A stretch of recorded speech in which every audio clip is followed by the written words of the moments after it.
please rise.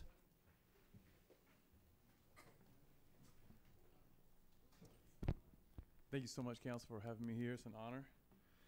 If everyone would bow with me for a word of prayer. Almighty God, thank you deeply on behalf of all who are gathered here this evening for their dedication, for their concern for our El Segundo community. And I thank you, Lord, for your many blessings, both those known and unknown. Thank you for the precious freedoms that we all enjoy, and let us not take those freedoms lightly. Let us also not forget that those freedoms are not divorced from our responsibilities to properly steward our lives and care for one another. So thank you, gracious Lord, for our governing leaders we have here with us, our law enforcement, our fire and rescue, our business leaders, our educators, our city officials, and our citizens who seek to make our city a safe, productive, vibrant, and thriving beacon. Thank you that in your scriptures it's stated clearly that governing bodies on earth are created for the very purpose of upholding your standards, commending the good, and admonishing the bad. So gracious Lord, as we gather this evening, I ask for your guidance, and especially for all of our council members here who sacrifice and serve this city, I ask that you would lead this evening's discussions and grant each person discernment and wisdom, and that you would help us adhere to your good standards, and that wisdom, grace, and unity would be evident to all this evening. And finally, I ask that you would help us to conduct this and all meetings in such a way that you, Lord, are glorified and honored, and that the citizens of El Segundo would be blessed as a result. And I pray these things in Jesus' name, amen. Thank you.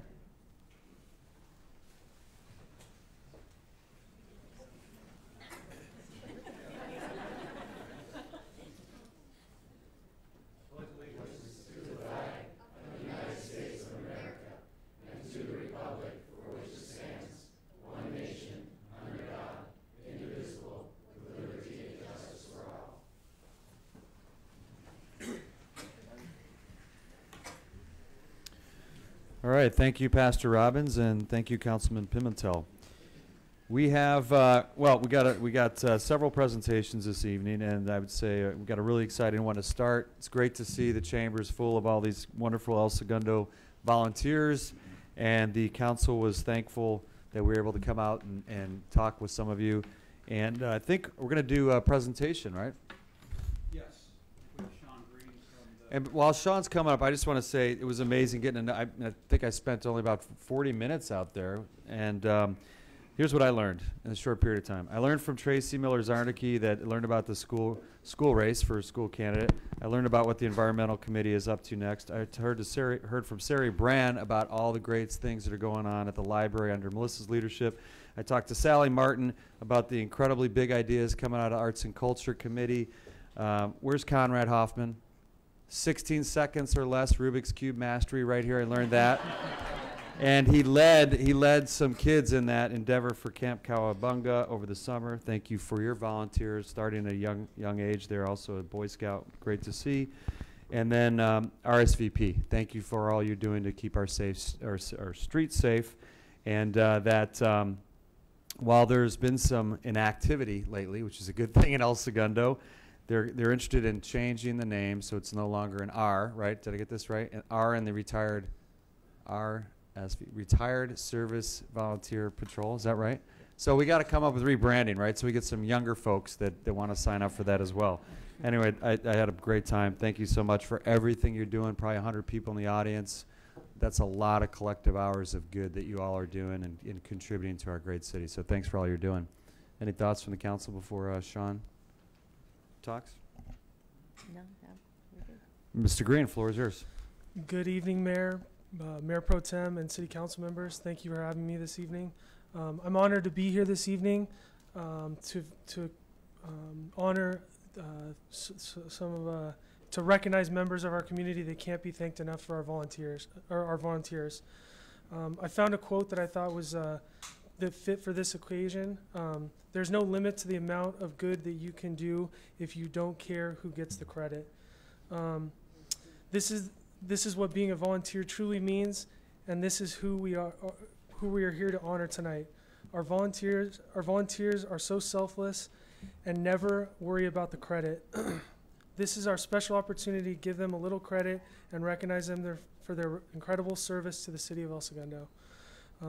So after I read this, your name, can you please come up? And we're going to show you, Darren's going to give you a small token of our appreciation. And then council members can come down for a picture afterwards. With everybody? Brenda Ross.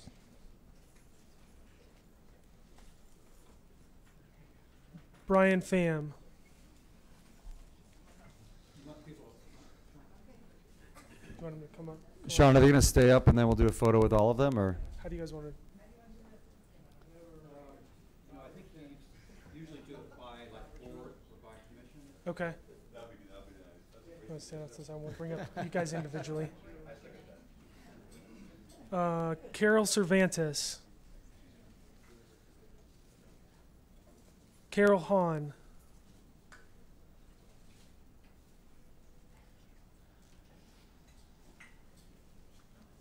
Catherine Galante. Cheryl Bailey. Conrad Hoffman.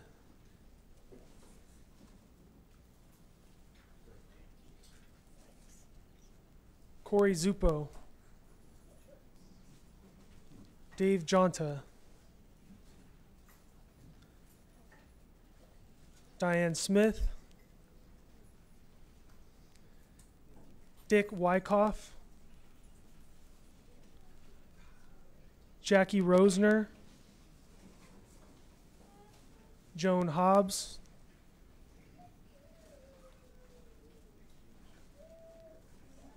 Joyce Harris. Lauren Ligori.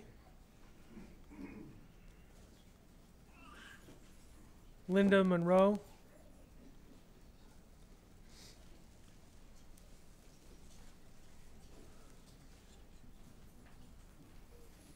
None are here. Lisa Desimone.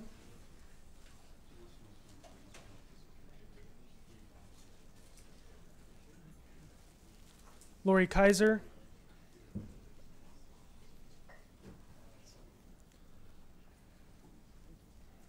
Maria and Ed Erdley.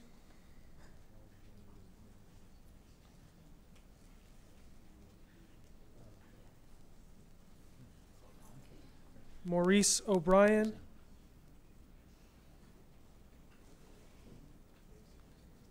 And this was Mike Rotolo. This is his 20 years of service, so 20 years this year. So I want to make sure we pointed that out for Mike this year. Thank you. Nice, Mike. Thank you. Mina Kursky. He already left.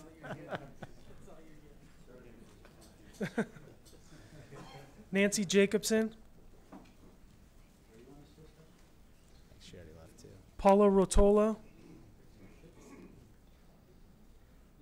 Sally Martin.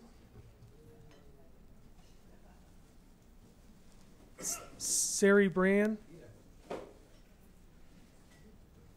Tracy Miller Zarnecki. Vicky Harden. Neil Fallon.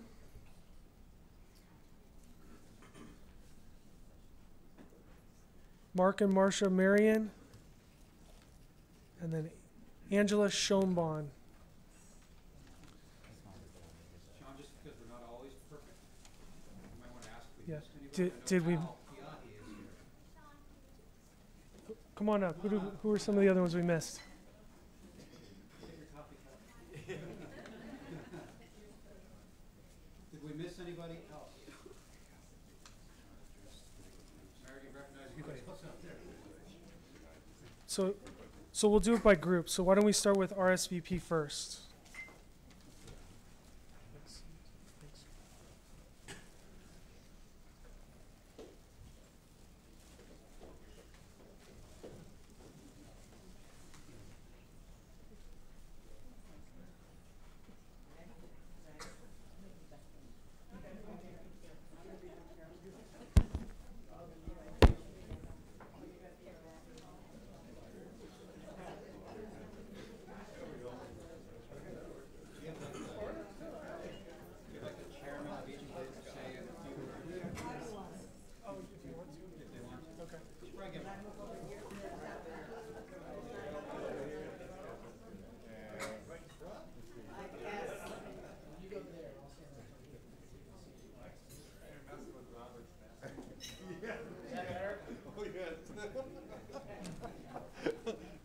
again, everybody. Let's see here. All right, eyes to me, eyes to me. No more jibber jabber. Here we go. 1, 2, and one more, just for fun. Wait a minute. I need you out of the photo. You do it. Look at you. And who's that back there? What in the world's going on? All right, here we go. And one more. All right, thank you so much. So, maybe Sean, we should. Someone is there someone from RSVP that'd like to come up and say a few words? Okay. How about Friends of the Library next?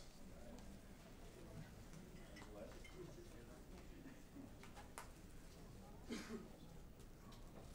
give it up for the Friends of the Library.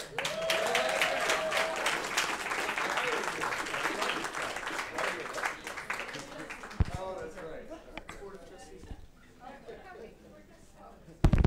We'll also do the Board of Trustees as well with you guys.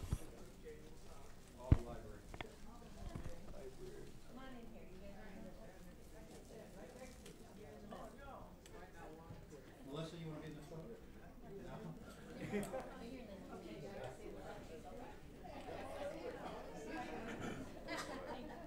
Yeah, it's a good idea. Can I join you? Yes, absolutely. I'll go with you guys.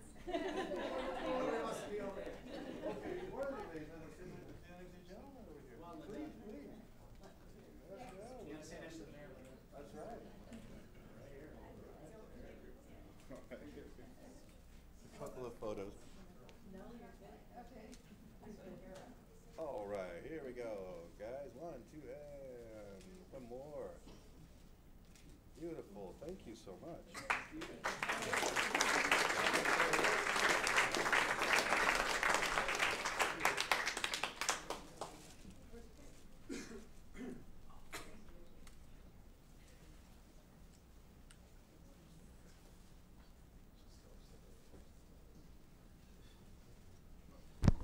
And then maybe we could bring up the outreach volunteers and the senior club.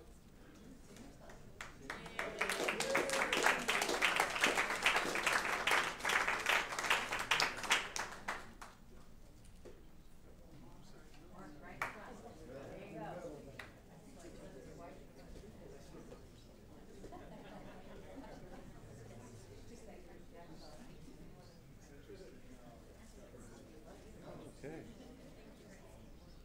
There we go. There we go. Perfect. Wow, this is great. All right. All right, here we go, guys. And nice smiles. 1, 2, and one more. For kicks. Thank you so much.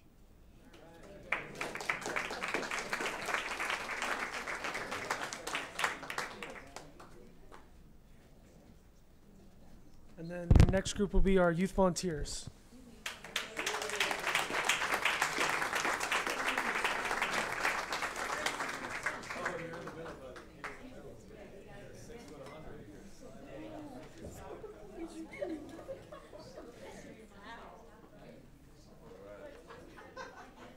Let's see.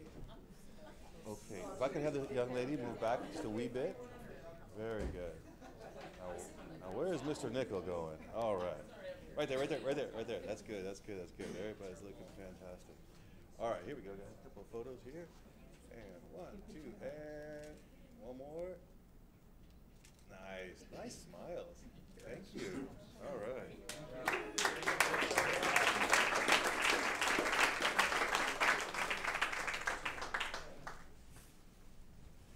So we're going to do the environmental committee together with the technology committee and the youth drama volunteers.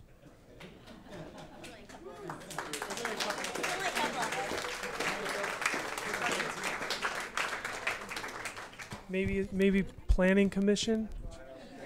There you go. Or you two. EDAC.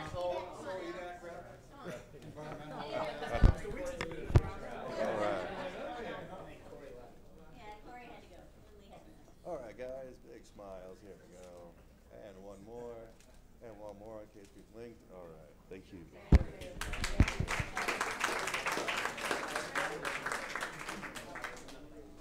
And then we'll do the Planning Commission, Rec Park Commission, Arts and Culture Committee.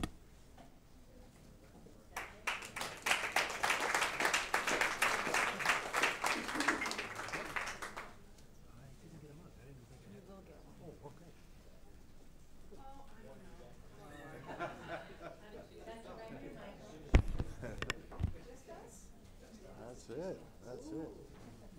Can I get you guys to scooch a little bit more this way? Just a scooch now. Thank you. All right, here we go. 1, 2, and one more. Looking good. One more. There you go. All right, thank you.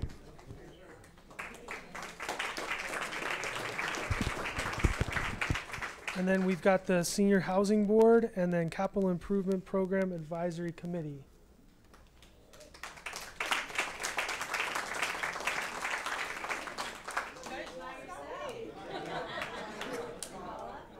Do all those. Army of one. I love it. Here we go. 1, 2, and one more. Thank you so much.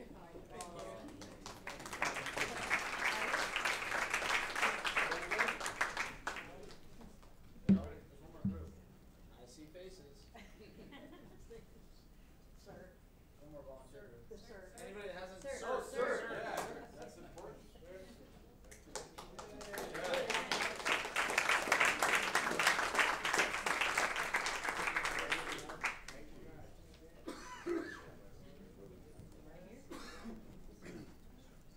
All right, everybody's looking fantastic. Here we go. 1, 2, it's true. One more. And one more. All right, thank you so much.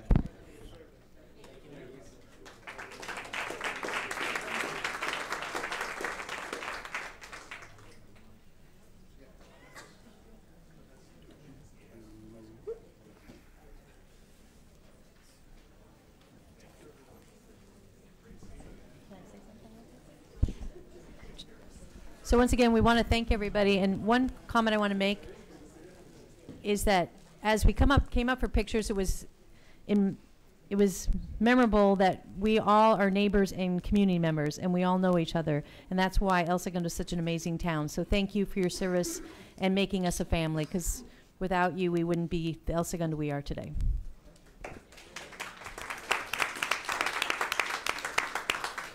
Well said, Mayor Pro Tem. All right, next presentation is the Emergency Services Coordinator, Randall Collins, regarding the big shakeout. And Where's Randy? Oh, there he is. there he is. Randy I must have missed it. Here's another thing I learned. Randy, do you know he plays lacrosse for USC on the USC team? He's in his 40s. I'm not going to say at what point. It's incredible. I just learned that tonight.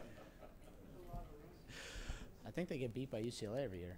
No, they beat UCLA last year. We are undefeated against UCLA, my friend. Well, thank you, Mr. Mayor, Mayor Pro Tem, and council members. Thank you for having me.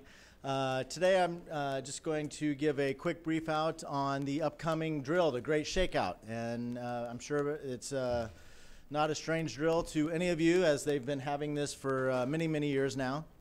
And so it'll be going on Thursday, October 18th at 10:18, so 10:18, 10:18. And the city will be participating in the Great Shakeout, and we've encouraged via social media as many community members as we can get to participate, whether they're at school, at home, in their businesses. We'd like everybody to participate as much as possible. We'd like to encourage everybody to go to www.shakeout.org/California. There you can learn more about the drill, and you can learn more about what to do before, during, and after an earthquake. And we just want to foster that culture of preparedness here in the city. So what the city is doing in particular is we will be participating in the drop, cover, and hold on. And so at 10:18, as the shaking begins, or the simulated shaking begins, everybody in the city, wherever they are in their respective locations across our facilities, shall do the proper immediate actions, and then once, after a few minutes have passed, they will implement their safety and evacuation plan and evacuate their buildings and get personnel accountability. At which time, we will activate our incident management team that, as you all know, we've been building over the past year. And so I'm excited to see this really first drill thrown at them, and they will respond to our incident command post over here in the police department, and they will start figuring things out. And then which case they will be trying to coordinate with all the different facilities and make sure that they get accountability of all the employees, make sure everybody's safe, and then start their planning process and identifying what needs to be done throughout the city as a result of that.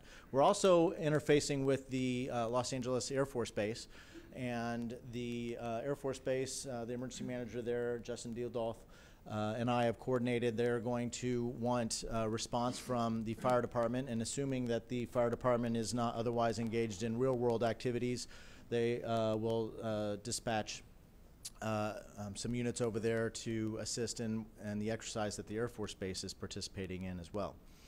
And with that, we will also be exercising our multi-agency coordination group, which is largely a large amount of the department heads and the city manager, and then at a separate time the policy group, which is all of you, and the multi-agency coordination group. And that's simply going to be, you'll get an alert via the Everbridge system, and it'll tell you to call in onto a conference line, and we'll just simply call in and basically take a roll call and say, if this were real, we'd be discussing real world issues. So it should take very small amount of your time out of your way if you can make that call. And if you don't get the call, then we know we have some work to do in that regard. So that is really the synopsis for the exercise. I'm really excited to see how it goes. It's largely been unannounced, so and for good cause, and we want to see more of the reality of how people will react. So I'm excited for the exercise, and that's all I really have in regards to the presentation, pending your questions. That is great, Randy. And I know through your emergency management plan, the strategic plan, that this is like an assessment of sorts for us. How do we respond to this? Will there be an unplanned one in the future as well, or unannounced? Yes, in the future I have several.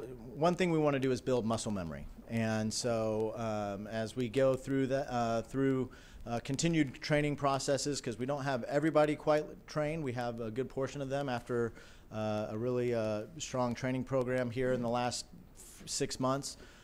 But once that's done, once this, it's a crawl, walk, run, and so we're going to get to that run, and one day maybe we'll push the button, and maybe me and a few other people will know about it, and we'll see how we really respond to that. And it may be earthquake, it may be, the scenario doesn't matter. It's really our response mechanisms that matter in that muscle memory, and so I'll be excited for that, and that is definitely on our radar screen. Great.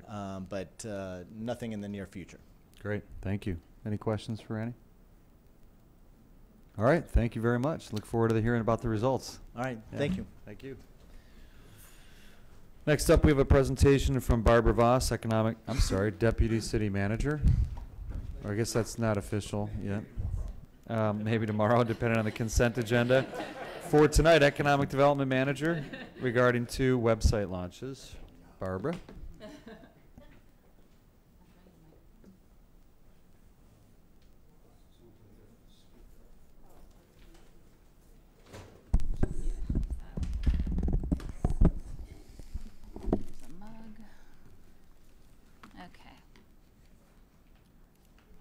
Okay, is this on? Yes. Okay, good evening, Mayor Boyles, Mayor Pro Tem Persuck, and members of council.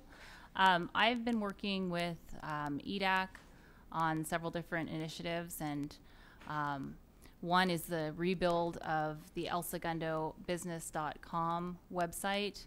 About 5 years ago, actually when Mayor Boyles was chair of EDAC, they launched a website, elsegundobusiness.com. It had some really great content on the site, but as time progressed, the site was really designed for a desktop user, because at that time, the research showed that the primary person who would be looking to relocate their business or looking for property would be on a desktop. Obviously, times have changed. We're now in a mobile environment, and we needed a site that would be responsive to all different, a tablet, an iPhone. So that's what sparked this rebuild. And then as we were discussing amongst the committee and EDAC and working with Vision Internet, who helped to build the site, who built the site. We started to think about different things. What do people really ask for in economic development? What are they looking for? What's the question that I always get asked when I answer the phone? And how can we get that information on the website in addition to all the other great information that was already on there? So just wanted to walk you through the home page. This is our home collage or hero image. And as you can see, we have 4 different photographs here. We can also put some text over this if we wanted to call out something on the hero image. Each of these images can be easily changed. We're just trying to highlight some of the key aspects of the business community here in El Segundo. The top navigation, why El Segundo? So why would you choose El Segundo as a place to locate your business? The business community, one of the top questions, who's here? People ask, who's in the aerospace and defense industry in El Segundo? Who's in bioscience in El Segundo? Are there other architects in El Segundo? What are the creative media companies that are in El Segundo? All of that information is housed now in this Who's Here section of our website. And we've added some additional components. Aerospace Capital of the World shows all of our aerospace and defense companies. I'm going to go back. I'm not going to go through each one of these. So the next question I always get is real estate. What kind of property is available for lease, for sale, and how is that, or where is it located in the city? Sometimes people ask, I'm just interested in Smoky Hollow. What's in Smoky Hollow? Or I'm interested in a retail location downtown. As we go down on the page, I'll show you how we categorize the different sections of the city. These 4 boxes, I can put anything I want in this. Right now we're calling out champions of business. All the URL links are changeable by the user through the CMS. So we have the 4 key categories here kind of called out. And then explore El Segundo. It's an interactive map. So all of El Segundo, and then Smoky Hollow, and you click into Smoky Hollow for more information. Downtown, click into downtown for more information. News Center, what's happening in the world of economic development, the world of business in El Segundo. Randy's Donuts moved to town. That's pretty exciting. Raytheon has 4 new STEM centers, one of which is at LA Air Force Base. Some community activism within the business community here in El Segundo. Obviously, Lakers, Jeannie Buss talks about getting the Champion of Business Award, which happened last month. And then what people are saying. This is our testimonials. So as part of the previous website, we had, and I could put, I think, 12 here, 12 testimonials total. I have 4 right now. We've found that business people want to hear from other business people about what it's like to operate a business here. They don't necessarily want to hear from city staff, even though that's hopefully helpful. But they want to hear from other business leaders and kind of talk eye to eye on what it's like to do business here. So just to give you some examples of the functionality within the site, as I mentioned, this is all clickable. So you click on that, a smart business move, and I can choose wherever I want it to lead within the site. So this is the video that we showed at Champions of Business with Mayor Boyles as the narrator. We can play the video here. We can put any video we want there. A little bit more about why El Segundo is a smart business move. And you go back to home here anytime you want. And then our satellite photo leads to just an overview of the business community. So this section shows some of our notable companies. Again, these logos can be changed anytime. Just trying to highlight some of the companies that are more notable that people may be interested in hearing about. And back. And then again, these are called call to action buttons. So these are sort of the, what do you want to bring out of all the interior pages within your site to highlight and show people or attract people to go and look further on that particular topic. So Jeannie Buss, Champion of Business. And then we have a whole Champion of Business page. All of our award. Oh, there's Mayor Boyles. And then our thank you to our sponsors, video content in here from all the different years that we've done it, photographs of the past award recipients, more information about the Champion of Business program. And then economic development has its own several pages, actually. There's an overview of the Economic Development Advisory Council, what its role is in the city. And then we talk about all the members. So who's on EDAC is another common question. And what do they do? So each of these members, we'll just select our chair, has a bio, a little bit more information about, and this is when we won the Most Business Friendly City Award. That's Al and Rod and Steve. So each member of EDAC has some information about their career and their role in the city. And then I'll show you just quickly the business community. Very common question, top 20 employers. These are all ordered by alphabet, so as to not disclose number of employees or anything like that. But here's all of our top employers. So at a glance, someone can learn about who the key employers are in El Segundo. And then another question we get a lot is Fortune 500 companies. Here they are, our Fortune 500 companies.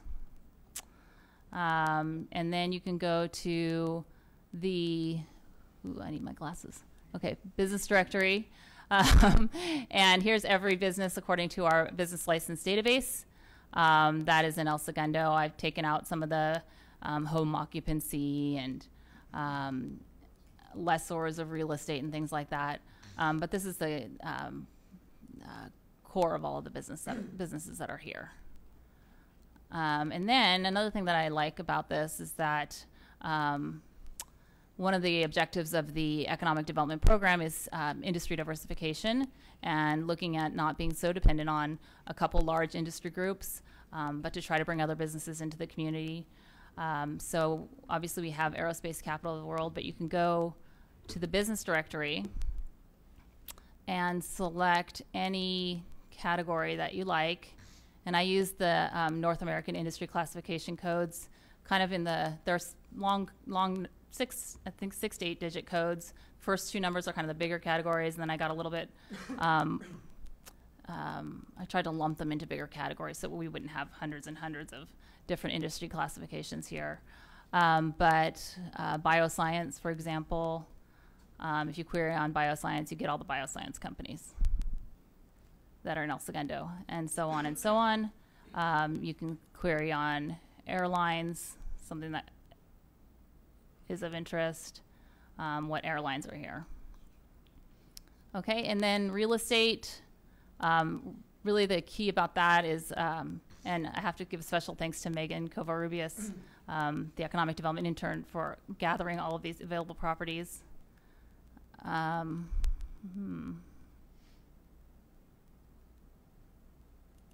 Okay, let's ignore that. Yep, so here they all are. Some have photos, some don't. But this is the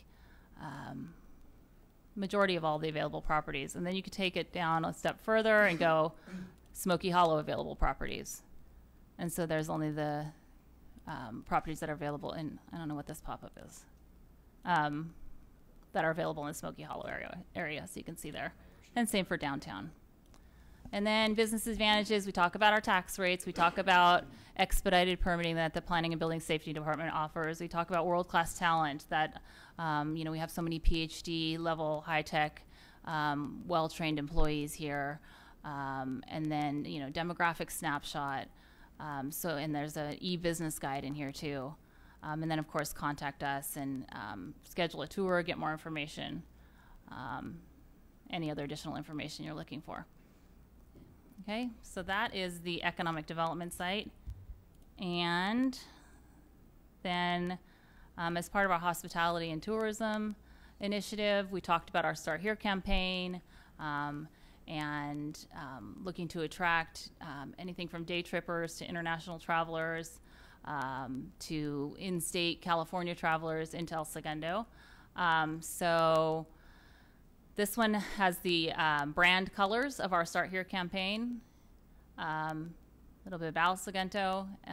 This one has hotels, shops, restaurants, things to do, all geared towards someone who might be, you know, maybe working here looking for a good restaurant, or coming in for the day looking for something to do, or spending a few days here as they, you know, plan to travel to other points within Los Angeles County.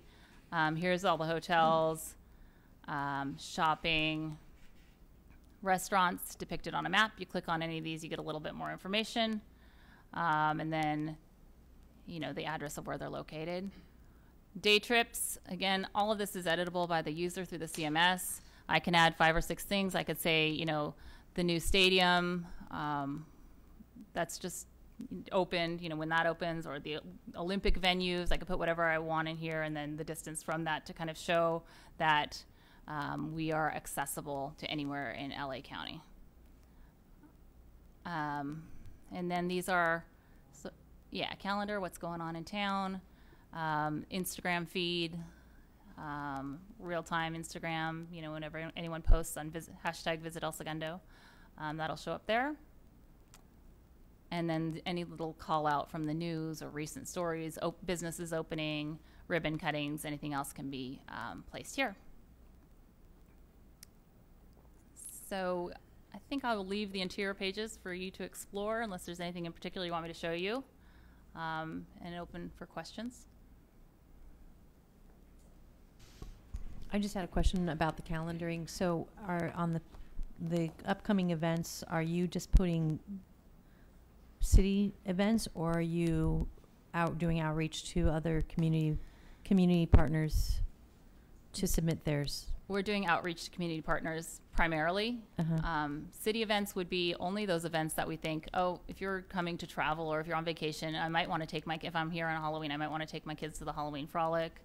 But we're really geared toward thinking about who the end user is, which would be that visitor coming in, trying to attract that visitor into town. And then we have our, you know, Old Town Music Hall, automobile, our main attractions called out here. And each of them has their own page. Worked with Phelps on search engine optimization. That's why you see things like under hotels near LAX, and all hotels, well, that's the same list of hotels. But they identified through their research that a lot of people search hotel near LAX, and if we have that page called out on our website, then we're much more likely to rank higher in the Google search results if we have that specifically stated. So if a community, nonprofit wants to get their event put on here, is there a online presence where they can go and enter that, or do they have to email you? What is the protocol? They would do the contact and email me. Yeah. Okay. Me and Megan right now. And then we'd simply enter it in and link to whatever link. Yeah.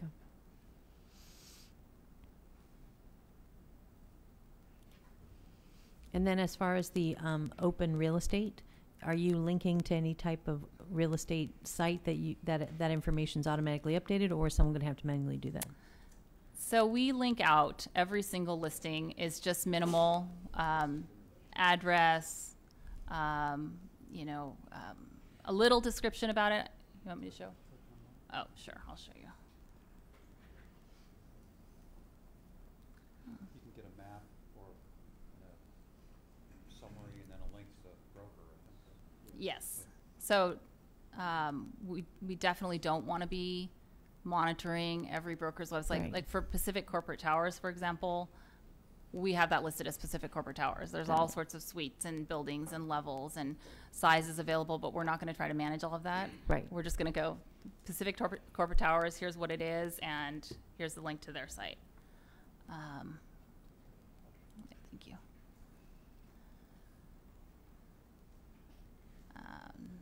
This probably isn't the best. And then here, out to their site. This one happens to be LoopNet. Continental Park, going to, you know, Continental Development site. So just out of, you know, estimation, how many hours a week do you think it will take to update these websites to the level that we want to keep them? Like, what is the man hours going to take to do this, to manage these? We're still determining that. Right now, we're trying to still fine tune it and make sure that everything is exactly how we want it to be. But I would say, you know, with both websites, calendars, current events, available properties, keeping the business, because the business directory is also a fluid thing. I mean, businesses leave and they come in, and you know, people are going to find things in there that are, you know, are closed, and we'll try to stay on top of that. Probably 5 to 10 hours a week. Yeah. That's very good. Thank you. Someone Doing a good wants job. their property added. Who do they reach out to? Is there? I saw you listed and Greg in terms of outreach on the other site, but for this site, they wanted their property listed. Yeah, so they can contact, same thing, it's a simple email contact. So I can show you one. Yeah, contact us, list your property. I think there's a link here. Let me see if it's in. So the property listings that are there, Yeah. are we paying for like an IDX feed through like LoopNet or something? Nope, So where are we pulling the data? Or are you manually entering and we're manually entering. that's exciting. We're accepting volunteers. No, it's yeah, it's a lot. It's something that has to be maintained and has to be tracked, and but what we're entering is somewhat limited. You know, address and a little description, and then a link. Sometimes a photograph. You should ask Bob Healy to put you on like an auto email for new listings that come up. Because he can probably do that through one of his systems, and then you'll just get an automated email from him and have it fed to you rather Yes. than you go out and look for it. So we've spoken with, because you know we have so many real estate firms here in town. We've spoken with CBRE, Jones Lang LaSalle, Newmark Knight Frank, Cushman Wakefield, kind of the bigger ones, of course, PCT, Continental Development, about how to keep this updated and what best practices are to kind of get us that information. And we're still working on that, but I think it should be probably, you know, a monthly, for the available properties, a monthly scan through, see if we can find anything new. All right. Anything else? Good work. I know EDAC was actively involved in this for a long time, right? You got 16, 17 volunteers in that committee. Where were they tonight, Al? Too many things going on, or what? Anyway, Al's thank representing. you. Thank you for all Yeah, your I know efforts, this city is a- staff and volunteers. There's a lot of work, and congratulations to you and Megan and Thank you. Al for doing this and moving this forward. I know it was a huge undertaking, and thank you. Thank you. Okay, next presentation is Bartel and Associates regarding the city's unfunded pension liabilities. Dr. Brand and I, while Mary Beth is coming up, we're discussing this for 2 hours today with pretty much every department head and every union group represented in a room today. And some pretty sobering information, so thank you for being here this evening. Thank you. Did she talk about the tourism website? Did she do the tourism website too? That's the wrong city. I thought that was just still the business one. She did both. Oh, okay. She did good. Oh, She did both. okay. Got it. Greg, you want to So- give us some context? We're getting Sure, organized, please? sure. While we're loading the presentation, one of our major challenges, and really I think a major challenge for every public agency in the state of California that contracts with CalPERS for their pension system, is the increasing costs. CalPERS, as you'll see in a moment, made some very bold assumptions back in 2001 about where its future was going with respect to its financial situation. And cities, in turn, including this one, made decisions about what to do with their pension plans based on those assumptions. And guess what? The assumptions turned out to be very temporary in their accuracy. And cities, CalPERS has found itself in a situation where it now needs to go to its members, including us, and ask for us to make up the difference in what the financial returns didn't eventually deliver. We in turn work with our labor groups, and I think it was Dr. Brand's idea to involve a subcommittee of council and all the labor groups in understanding the severity of this issue, their role and the city's role in figuring out this issue, and to get everyone informed and educated, and to keep the conversation going about where we are with respect to our pension situation and options and alternatives for how we can solve for that. So Bartel and Associates really is one of the premier actuary firms that this city and a number of cities use to track the city's position and then predict the future for where our pension obligation is going. And we had a 2-hour session today with Mary Beth and the council subcommittee and staff, getting into the very detailed situation with where we currently stand and what our future is. And we're having technical difficulties. Do you want to do the consent calendar? Or public communications? Maybe we do public communications Let's do public first? communications. Okay. Yeah, please. All right, now's the time and place for public Let's take roll communication. first. Oh, sorry. Yeah, roll call. Thanks. Sorry. Thanks, Greg. No, I'm just kidding. Madam Clerk, roll call, please. Councilmember Nickel. Here. Councilmember Pimentel. Here. Councilmember Brand. Present. Mayor Pro Tem Persek. Here. And Mayor Boyles. Here. Okay, thank you, Tracy. And yes. All right, public communications. Now is the time and place. 5-minute limit per person, 30-minute limit total. Members of City Council, you all know me, Mike Robbins. Used to be on the City Council here a while back. Also a 35-year El Segundo resident and a 30-year homeowner. I hate to say it, but regarding the city employee pensions, I told you so. I've been saying this for years and years, even back to when I was on City Council a long time ago. And every time the city gives a pay raise to city employees who are already extraordinarily highly compensated, especially those in the police and fire unions and their managers, that increases the amount of money we have to pay, we taxpayers have to pay into their pensions, which end up being multi-million-dollar pensions when they retire at full retirement. And every pay raise is increasing not only the current cost, but this long-term liability, which is just huge. So a while back, I determined from public records requests that in the city of El Segundo, we had police and firefighters making about $150,000 a year total compensation when they start out. So their regular pay, overtime, and also their so-called special compensation add-ons, like where firefighters would get an extra pay raise to have the driver's license they need to drive the fire engine, that they're already getting paid a pay raise to become a fire engineer, a promotion from a firefighter. So they were getting multiple redundant raises, multiple redundant compensation. Firefighters, and again, I love and respect the firefighters and the police and the job they do when they do it competently, and they usually do. And I understand the difficulties they have in their job, especially politically, if God forbid a police officer ever has to properly shoot someone, especially of a different race or something. They may have hell to pay for that and lose their career. In some cities, at least, hopefully not here. So understand, there are problems with the job. There's lots of other jobs that are even more dangerous than police and firefighters, commercial fishermen, logging industry. There are other jobs that pay a lot less money that are even more dangerous.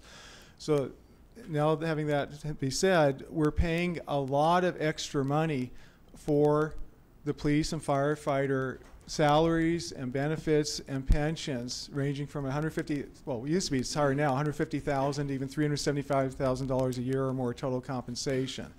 A former police chief, when he had retired, he cashed out his accrued vacation and sick leave pay for $199,000. He cashed it out. And he got 23% pay raise earlier that year that also pumped up that cash out.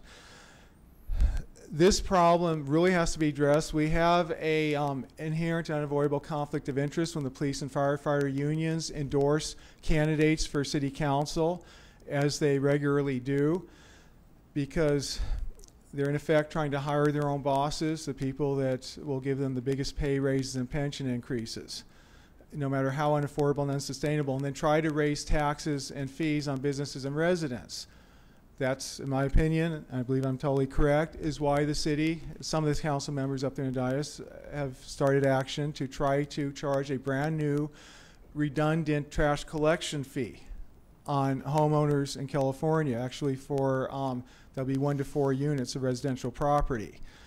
So at this point in time, people have already, property owners, not tenants, not the occupants, only property owners this time, unlike for the water rate increases. That's very unfair, not letting the tenants, the renters who have to pay the trash fees, vote a protest ballot against it. But anyway, so property owners for El Segundo properties west of Sepulveda should have already received their protest ballot. They need to get them in. The problem is if they lost it, the phone number they need to call to get the replacement for that ballot is on the ballot itself, or actually on the letter that came with it. But it's not on the city website as far as I can tell, and they need to call that number if they lost or did not receive their protest ballot. They need to call either the city clerk's office, well, I suggest calling city clerk's office, or call Jasmine Allen at Public Works at 524-2365. And I already talked to the city's consultant that's handling these ballots, processing them, sending them out, et cetera, and they said it'll take them 10 working days to get your replacement ballot, up to 10 working days. So property owners need to get on that right away if they want to protest this new tax fee increase. And we already pay for that on our property taxes. So many different things we paid for through our property taxes are so sky high. We have cities now charging the citizens and taxpayers extra money, extra new taxes for things that we already pay for in our property taxes. So I believe the trash collection fee is redundant and unfair tax. Time is up. And people need to protest it. Thank you. Thank you, Mr. Robbins. Any other public communications?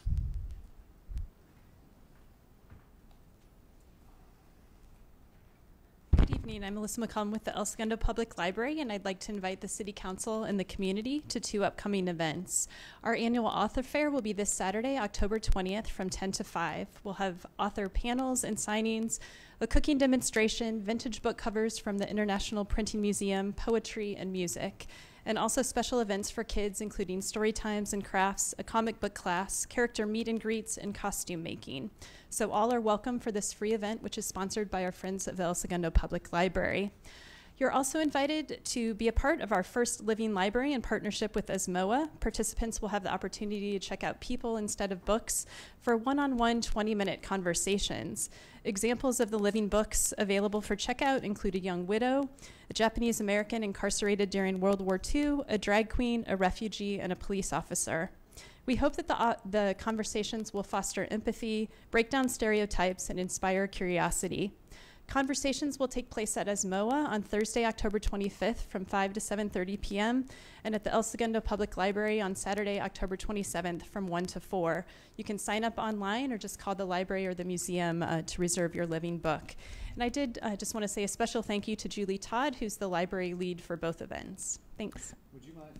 Sorry, Melissa, would you mind repeating the dates and the time again, please? So Author Fair is Saturday, October 20th from 10 to 5, and then the Living Library, the one at ESMOA, is October 25th from 5 to 7:30, and then the one at the library is October 27th from 1 to 4.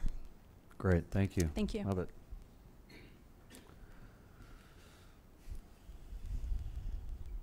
All right, that concludes public communications. City Council comments?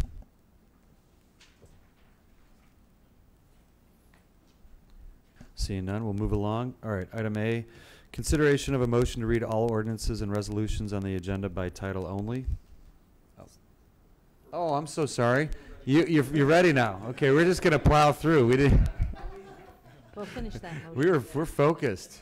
It's already 8. No, I'm just kidding. All right. Okay, my apologies. Thank But we've got our high-tech presentation up and working now, I hope. Thank you all for having me here to talk today. I'm, first of all, for people who don't know me, we did the introduction like 10 minutes ago.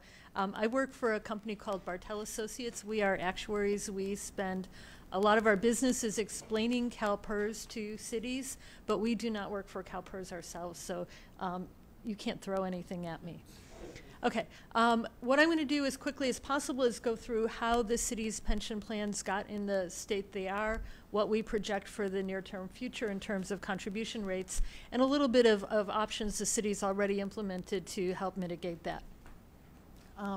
So there's 4 basic reasons we see why the city's funded status of the pension plans is in the position it's in, which is not ideal, and we'll go through them first. The biggest of these all is investment losses. This chart is a little different than most you see about investment return. There's a solid blue line down the middle. That's the rate of return CalPERS needs to make. It's what they've built into all of their calculations, and it's roughly 7.5%. It varies a little year to year. Any returns above that are good. Below 7.5 are not good and lead to losses. So for example, in 2016-15, they earned about a little over 0%. That was not okay. That was really bad because it was 7% below the assumed rate. Similarly, 2 years ago, they earned 11%. That's like an okay return. It's about 4% above 7, but it's not a fantastic return. So you're looking at everything relative to 7.5%. The biggest issues are coming in 2008 and 9 when they lost 24% of their money in 2009, which is like 30% less than assumed. And that's something the funds have just not recovered from. CalPERS's old policy back in those days was to try to keep rates very, very smooth so that they could be managed by cities and budgeted. That did great at keeping rates smooth, but that did really badly at getting enough money back into the funds to help make up for the 2008 and 9 losses. The other big contributing factor is this thing called enhanced benefits that you probably read about a lot in the paper. In the early 2000s, the plans were very well funded, and what happened at that point was there was a feeling that they were so well funded we weren't going to need that money, and benefits were enhanced. Larger pensions were granted to people. In the city of El Segundo, it only went to fire and police, and the city did not enhance benefits for its miscellaneous class employees, which is actually fairly unusual and probably a little bit far-sighted.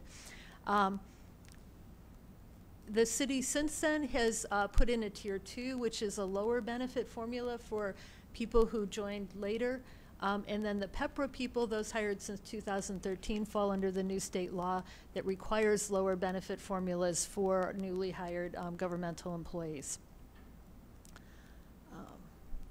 The last thing that's driving costs around the state is that we have a lot more retirees and actives by liability. That causes a lot more increases, volatility in your pension rates. When things are going badly, they increase the rates more and more.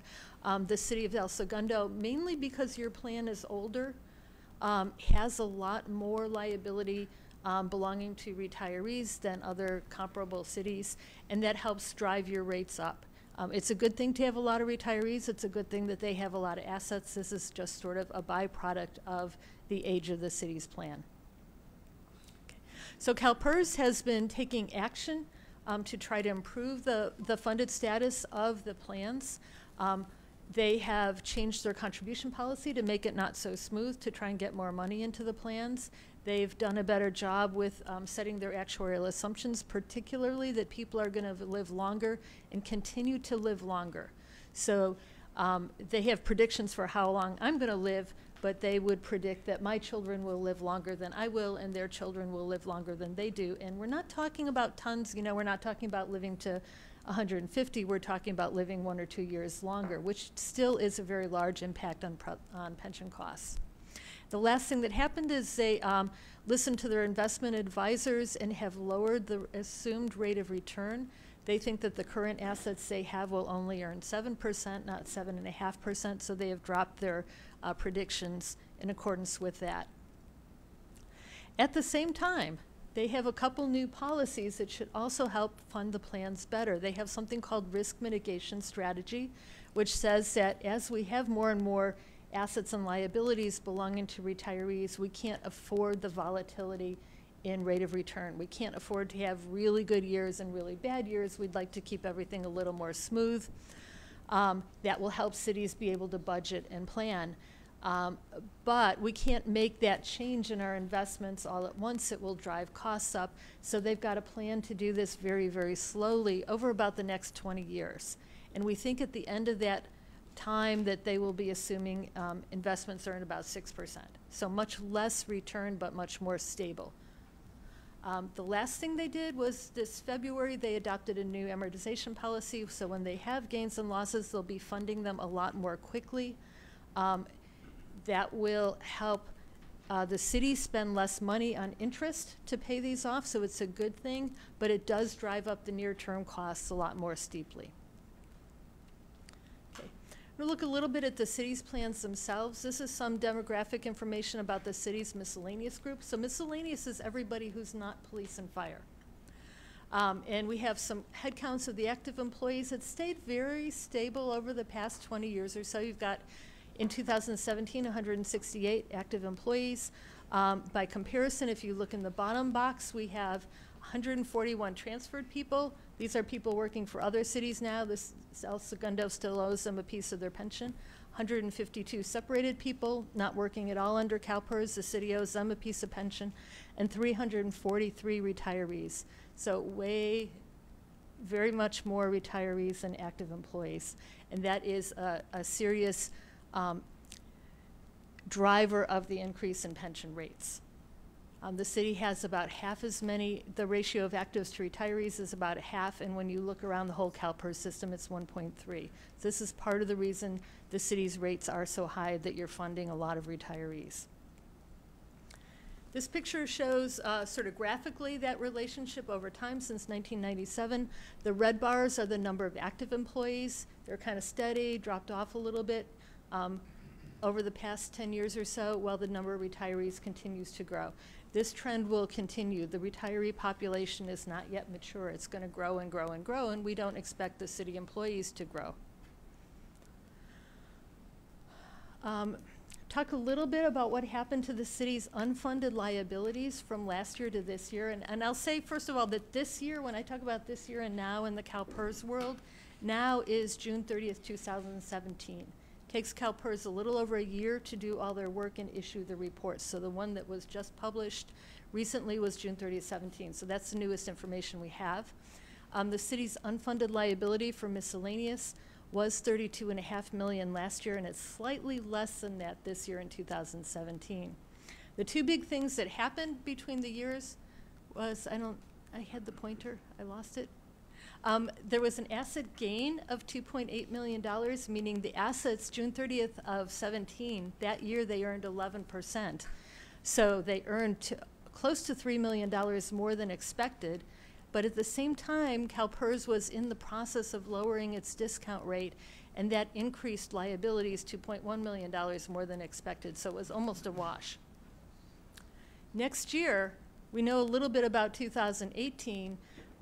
The asset return was much lower. There'll be only a very small little gain, but the liability change will be twice as big for changing the discount rate. So we think that next year we expect the unfunded liabilities to grow.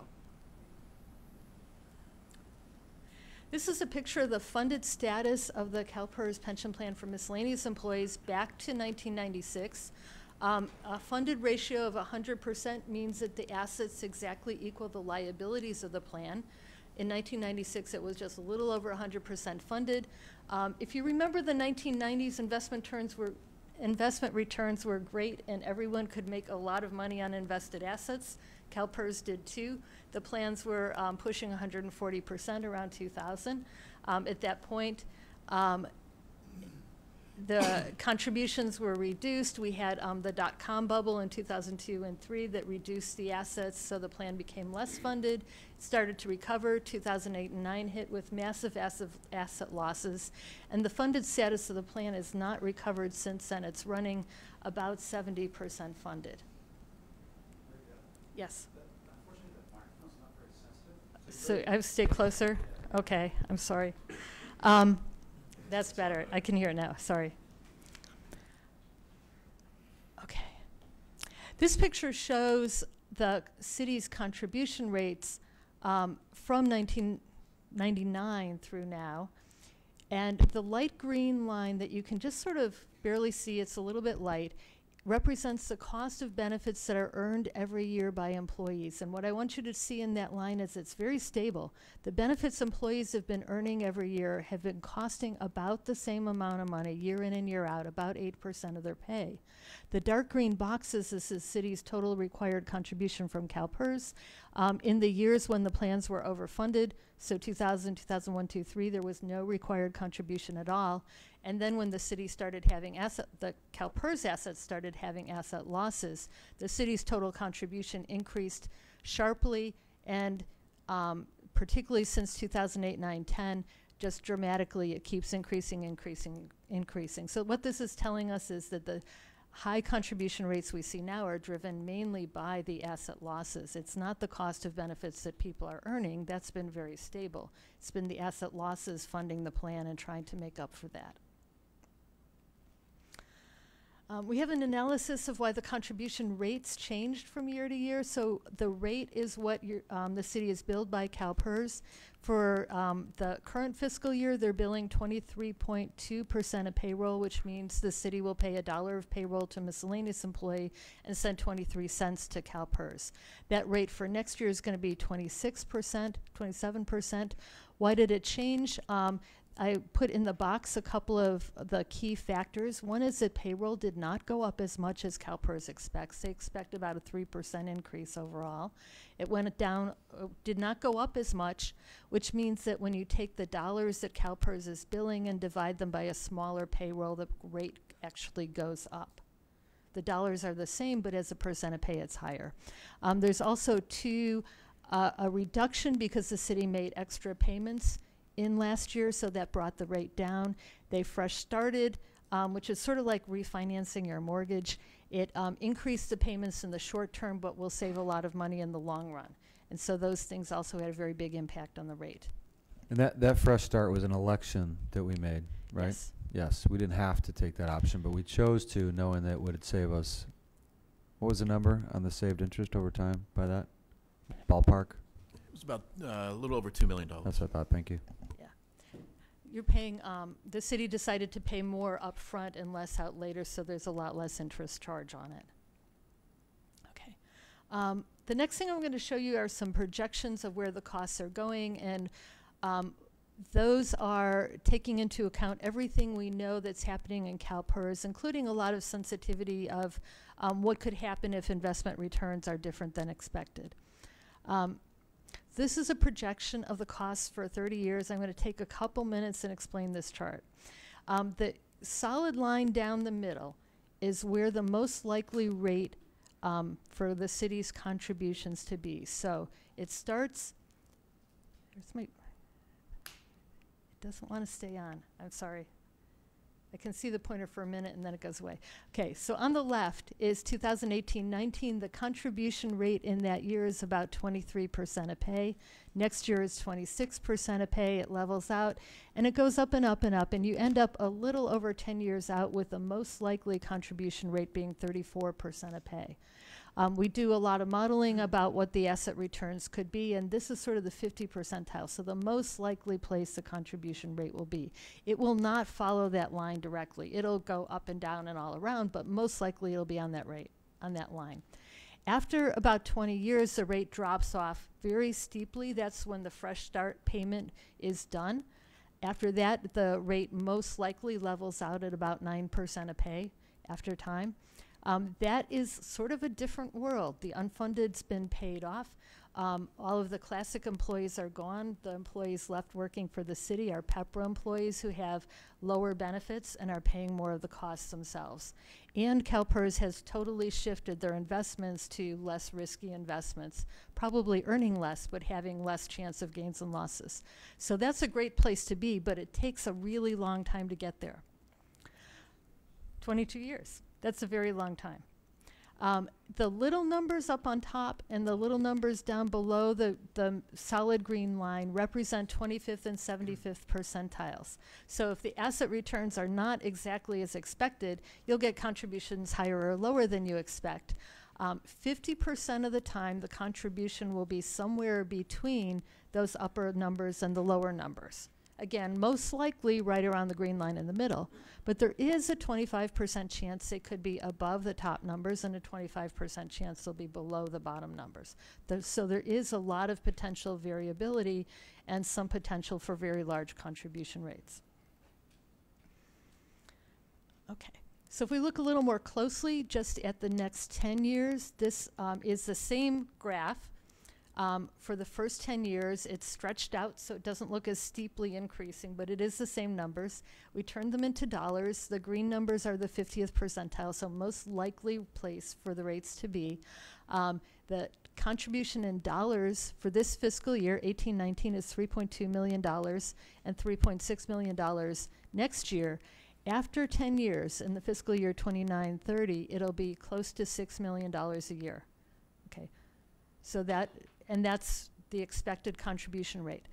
The red line in the middle represents the amount the city is being billed on the unfunded liability, so that's all related to past costs. There's very, very little the city can do to influence that. It's not related at all to the number of current employees you have, and that's predicted to increase from a little over $2 million in the current year to $4.1 million going forward. That's where most of the increase is coming from.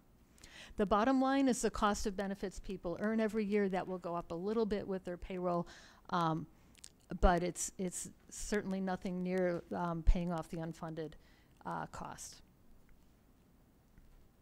Okay, we're going to switch over and talk about the safety plans.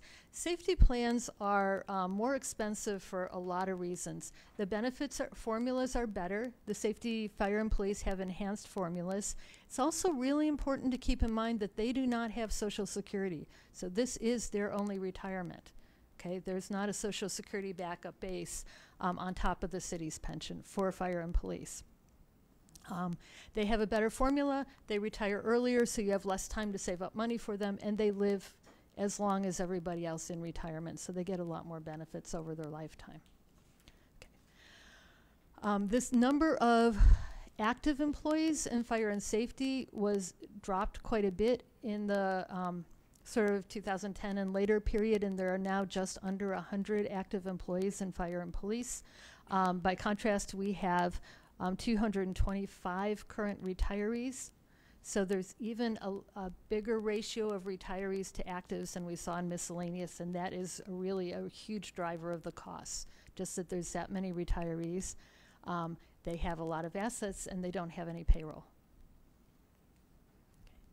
We have the same picture we did for miscellaneous. You can see the number of retirees just rising, rising, rising, and the number of active employees has actually dropped quite significantly and is very small compared to the number of retirees.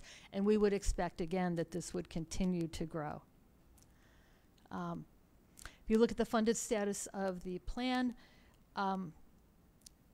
again, the funded ratio is kind of similar between the 2 years. The real difference here is that because there's so much retiree liability, you can see in 2017 the assets of this plan are $166 million. The liability are $270.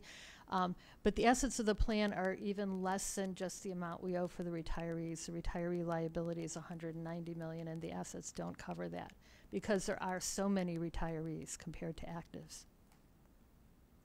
We look at the funded ratio over time, very similar to miscellaneous, up and down. You can see the huge hit that happens in 2009.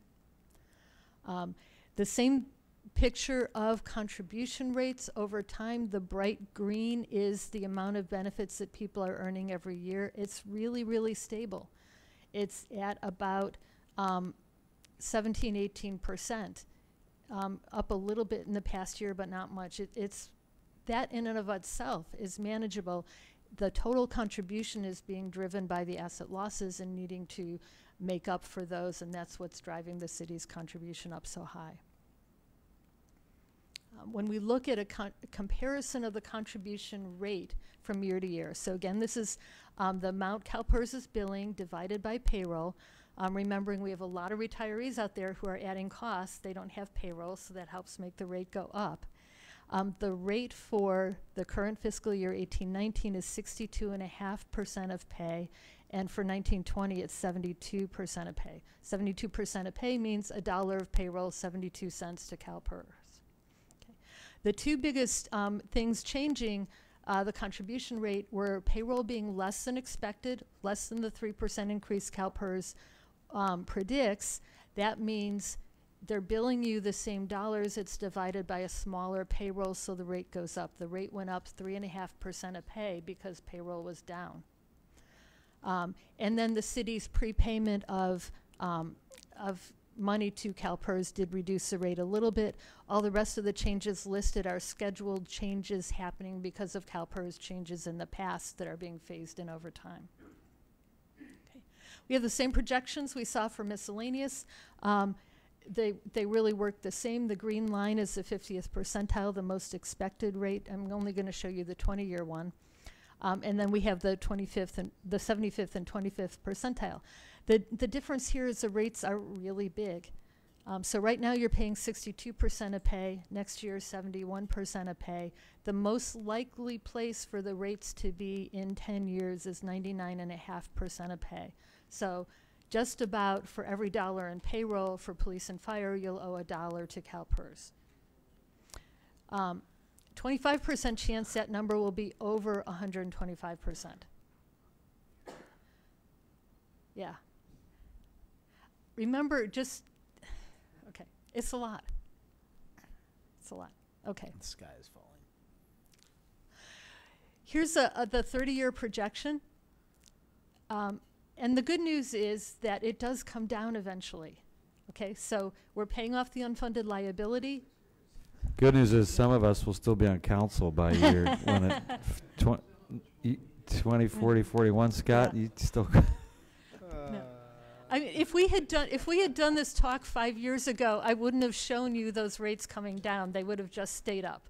So coming down eventually is actually a really good thing. It means CalPERS has changed things, and they're working on getting, setting the contribution policy up so these actually do get paid off. That is a big change, and it's an improvement. But it takes, again, a really long time before the rates drop. It takes a really long time until the early 2040s where the rates even come back down to where they are now. Eventually, out in the late 2040s, the rates are down at a much more manageable 18% of pay. That's the cost of benefits that people are earning. Our world is, again, all PEPRA people. The classic people have retired. CalPERS's investments are more stable, and things are good. But it took a long time and a lot of money to get there. Okay, I'll show you the breakdown again. The dollar amount going from $9.2 million in the current fiscal year to $18.2 million 10 years out. It's the most likely place for the safety contributions. And again, being driven, the vast majority of that is coming from payments on the unfunded liabilities. So on liabilities already earned in the past for current employees and retirees, relating mainly to asset losses from 2009. If we add the two groups together, the purple is the miscellaneous total dollars, the greenish is safety. The city's total projected contributions are about $12.5 million for the current fiscal year, going to $24 million 10 years out in 2930. Okay, so it's about a $12 million per year increase by 10 years out.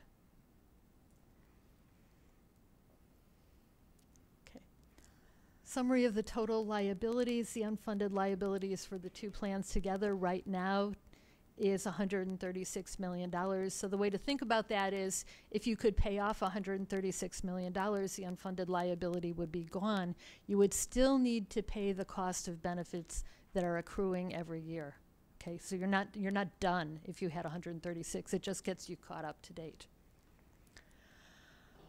Okay, so what can you do about this? There are things that help. They all involve having money, because what we owe to CalPERS is a present value. It's money owed now for time in the future, and you're essentially being charged 7% interest on that. One thing you can do is send extra money to CalPERS.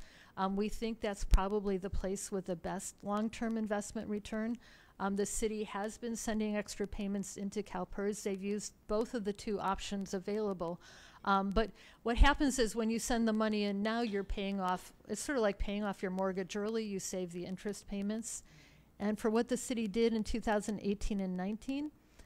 So the way to read this chart is miscellaneous got $578,000 in advance that wasn't required. For paying that, you saved $800,000 of interest. So you saved more in interest than the amount that went to CalPERS. Okay. The same thing on the safety side. CalPERS was given $1.3 million extra, and it saved $1.8 million in interest. The city's planning to give extra money again to CalPERS this year, and we expect a lot of interest savings from that. So then the other idea people have is to set up a supplemental trust. That's a trust the city has set up with PARS. You get to invest that money however you've chosen. You've chosen a sort of moderate, very moderate balanced portfolio.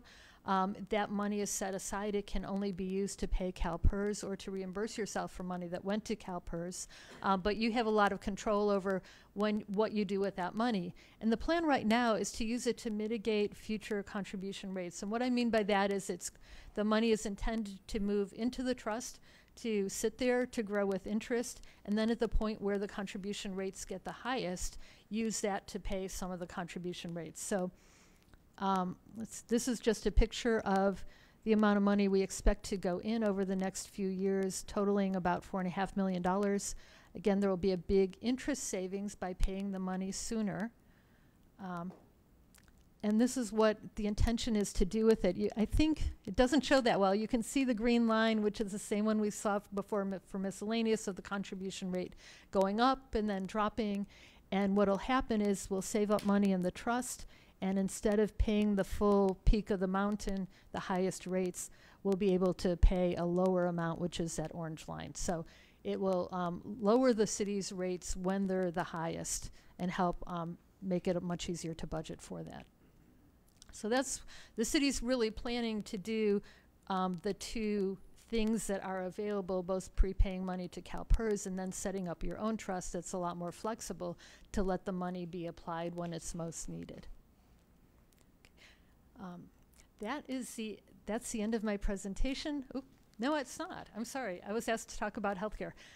That's the end of the CalPERS part. I should stop and say, are there questions on that?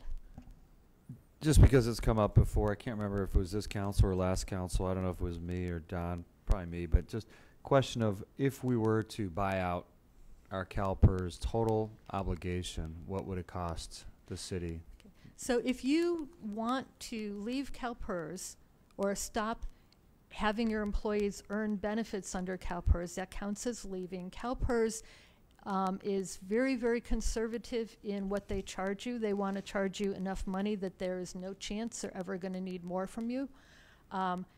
And they give you a very short time period to pay that, like 30 days. You can't pay it over time. And it's roughly $400 to $500 million. I think 422, if I remember correctly. Yeah.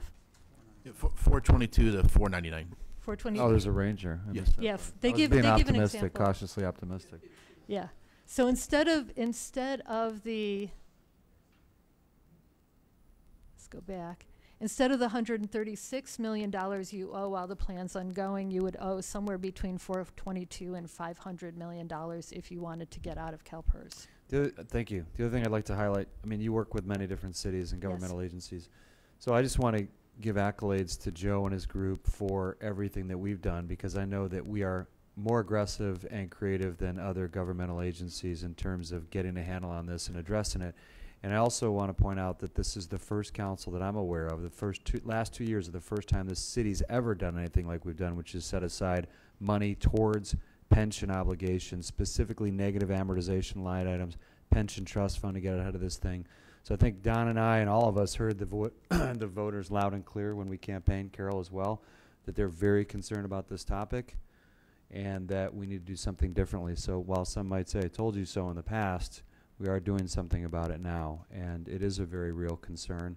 And I just wanted to compliment you and your group for everything you've done to get a handle on this. Were there any questions before she can, because we went into even more depth earlier today. Were there any questions, Don, or anything you wanted to point out for the benefit of the council? Well, Joe, I had asked you a couple times in the past to prepare a list of the things we've done.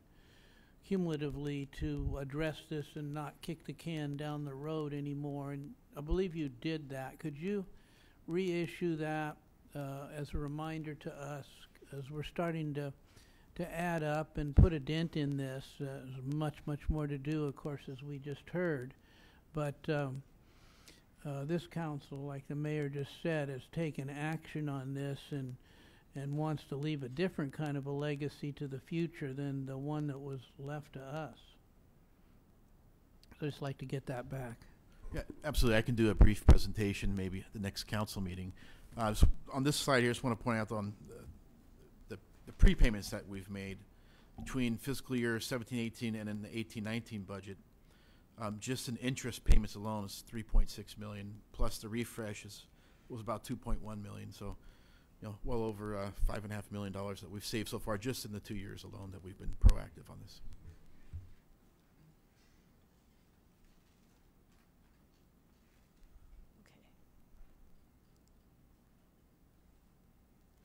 Okay, I have just a couple slides on the city's OPEB benefits. OPEB is other post-employment benefits, or we kind of think of it as retiree health care benefits. The city does pay the health care of employees who retire from the city. There is a cap that's about $1,200 per month per retiree. That may seem like a lot, but actually compared to the premiums are very expensive for people getting health care. The city has started pre-funding the obligation for this through a trust that's sponsored by CalPERS. Again, very much out ahead of other cities in doing this. So where we are at 2017, we've got 245 active employees covered by this program, meaning they could be eligible upon retirement, and 340 retirees actually collecting benefits. The actuarial liabilities for the plan, so this is the present value of what's owed. The total present value is about $62 million. There's $20 million set aside, so an unfunded liability of $40 million. It's about 1/3 funded. And this is a picture over time. So the city started funding between 2008 and 2010. So 1/3 funded may not sound particularly good compared to where the pension plans are at 70%.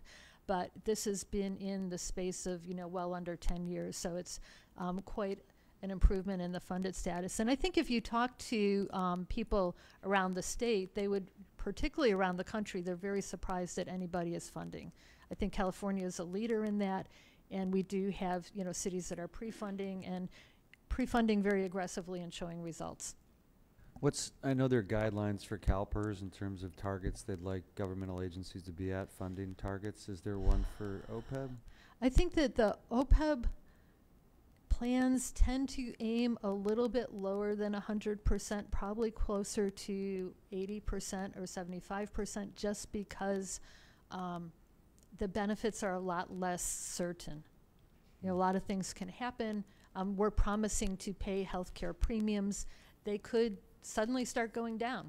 It's a much less fixed promise than for pensions. And do we have a sense of how we're doing, because we haven't talked about this item as much, how we're doing relative to either surrounding cities or some other benchmark in terms of funding progress? So I went to a conference, it was back in May, a finance conference.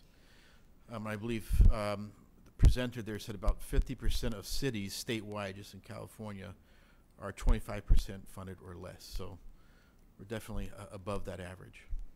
I think our data was even not quite that good. We had about our median plan, actually our median plan's about 25% funded, but our average of my clients is about 17% funded. Okay, and those are people who've had their Bartel actuaries telling them for 10 years they ought to be funding. Okay, so you're definitely ahead of the game here. This is last slide, projection of the city's contribution going forward. This is contribution to the trust, and sometimes you pay the benefits directly, but sort of net contribution is about $4.5 million, going up very slowly over time, in line with payroll, because that's how it was designed, running about 17% of pay. This is a much more manageable obligation for the city. You can fund what you want to fund. You're doing a great job funding what you should fund, but it's not like you have an entity like CalPERS saying you must fund this much money. So the city has a little more control over the timing and the amount of payments than it does for pensions. So I think this is much more manageable. It doesn't have the huge projected increases that we see on the pension side. Okay, and that, I don't know if I can go back. That was the last slide.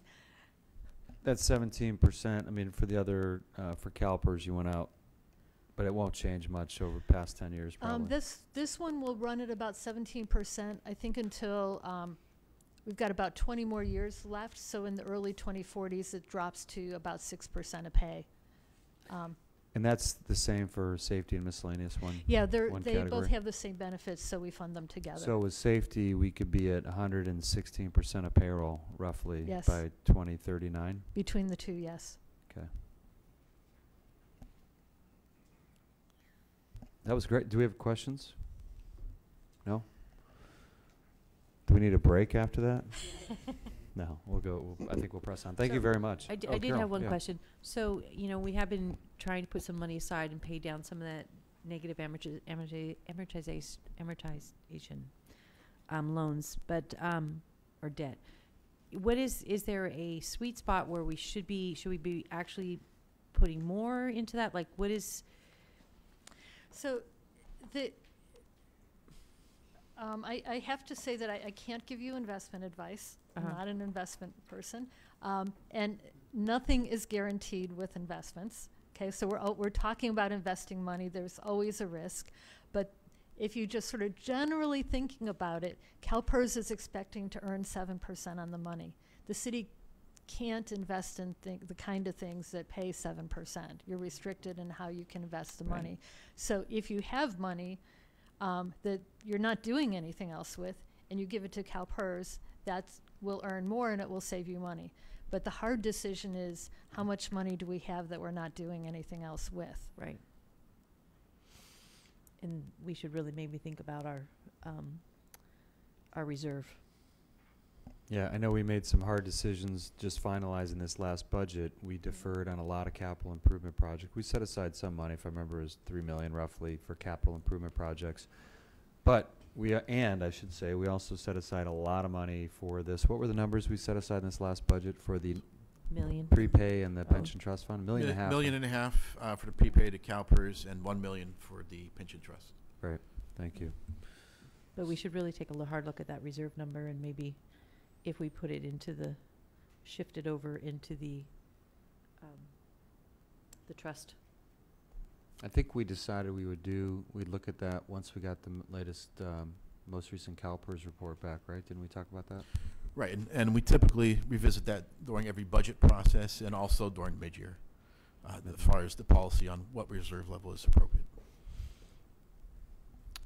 Any other questions or comments? All right, thank you very much. Okay, No, it's thank been a you. long day. Thank you. All right, now going on to A, consideration of a motion to read all ordinances and resolutions on the agenda by title only. So move. I have a second? I'll second it. All in favor? Aye. Aye. All opposed? 5-0. Consent agenda. Do we have any polls? I'd like to pull number 13 and discuss that individually. And Mayor, City Attorney's Office would like to pull item 11 for a brief discussion and possible change in action. Okay, noted, both of those. 11 and you said 13, Don? Correct. Okay. Any others?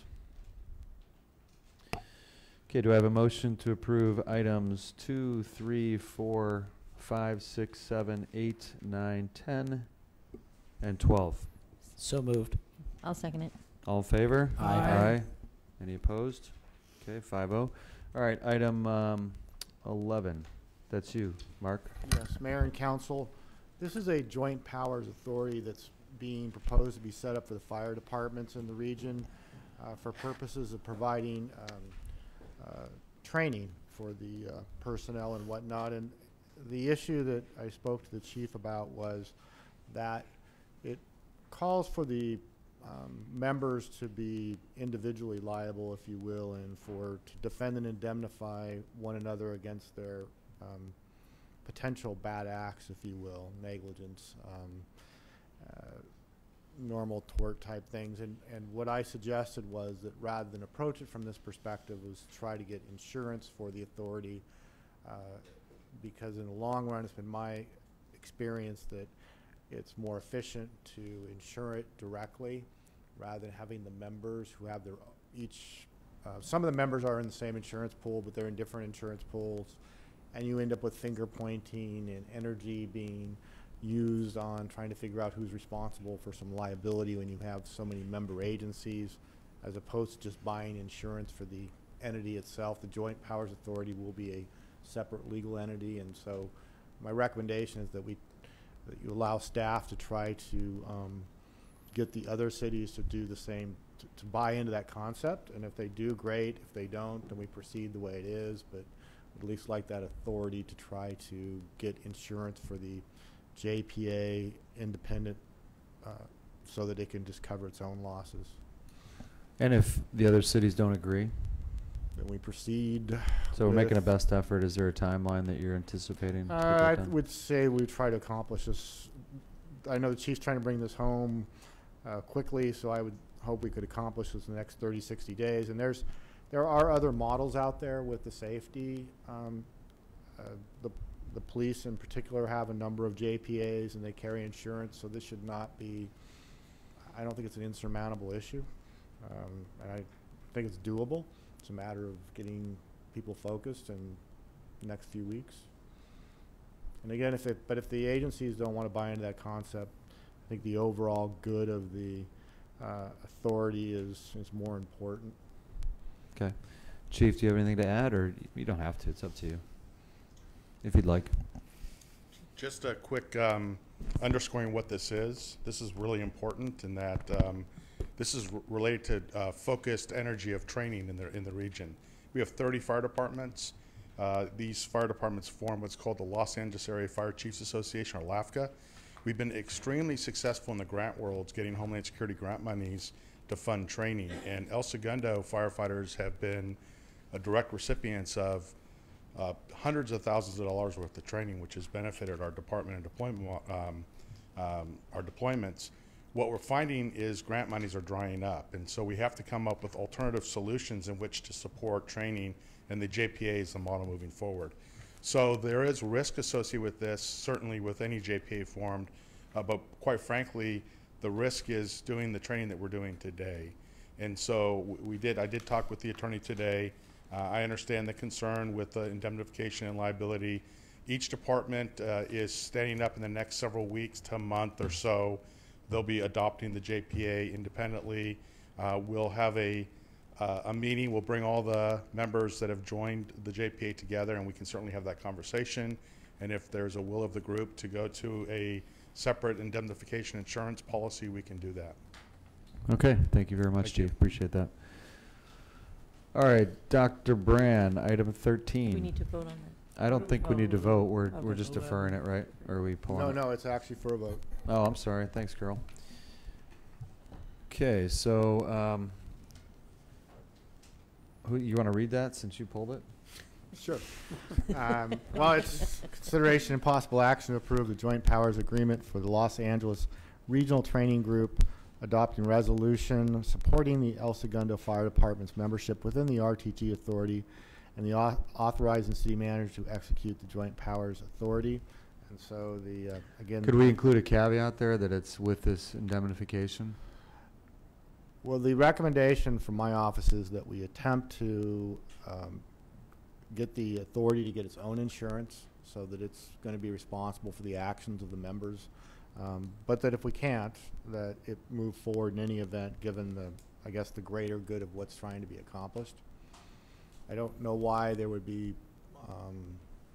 a lot of pushback on getting its own insurance. And again, from looking at the other authorities out there doing safety-related issues, it shouldn't be cost prohibitive or difficult. I mean, they share the same risk that we do, right? That right. Yeah. Right. So. And I've just been in from time to time we do get into these interagency disputes, and they're just really difficult because the agencies all work together.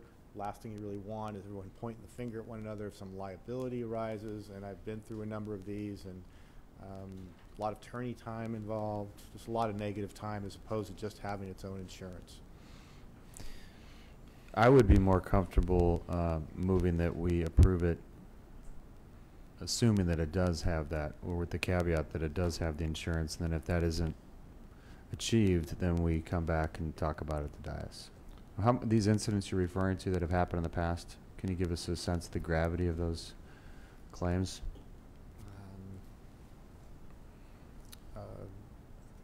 Little different context, but one was close to $20 million. We had a dispute over a joint exercise involving El Segundo and some other agencies, several $1 million. Okay. So there have been some significant. Thank you. So that's my motion. Do a second? Second. What is the motion again? Motion is that we approve it as considering that if it has the insurance in place, the indemnification for the city, that if not, it comes back to the dais for discussion. Okay. Okay, all in favor? Aye. Aye. Any opposed? No. 5-0. Okay. Thank you. Item 13, Dr. Brand, this is you. So my issue here is with the creation of this at-will position with this title. Given that we're in the process of selecting a search firm to help us find a new city manager, I'd like to keep using this title, which we haven't used this or assistant city manager for quite a number of years here until we see who becomes a city manager and what that person's recommendation is.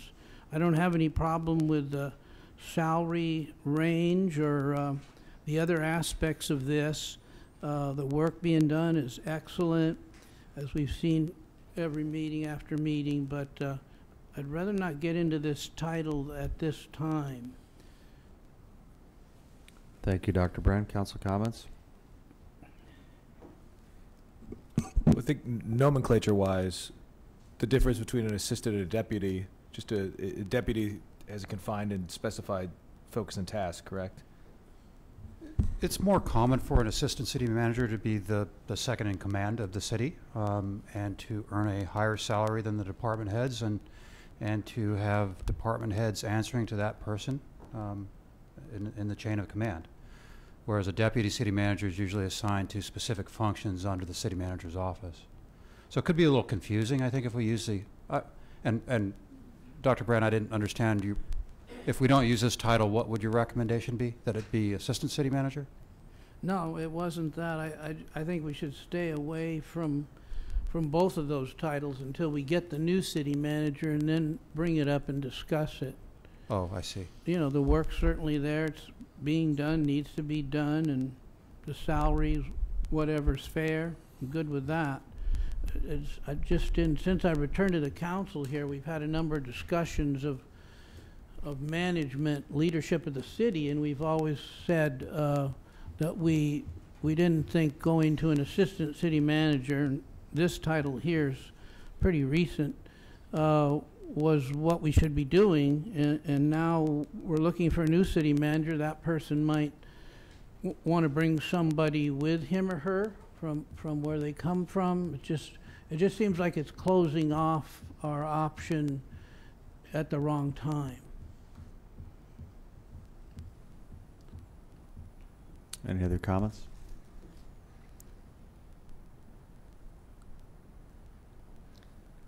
I'm fine with it. Just by way of context, this was identified as a major program area in the early summer, in June of this year, through strategic planning. I was directed to come back with a plan to implement citywide communications, and I reported back that the recommendation was that we create this position with this title under the city manager's office so that person could coordinate with all city departments, would become part of the executive team, would be responsible for overall city communications, some component of emergency communications, in charge or responsible for our website, our social media, developing a citywide communications plan. And we certainly shared that plan with the council and received support. And I realize that people can change their mind, but that's how we got to today. So staff's recommendation is that we move forward. It is true that I am planning on retiring about 9 months from now, and you will be selecting a new city manager. That city manager can decide on a different structure. He or she can at that time. We feel that this is a good structure for the city.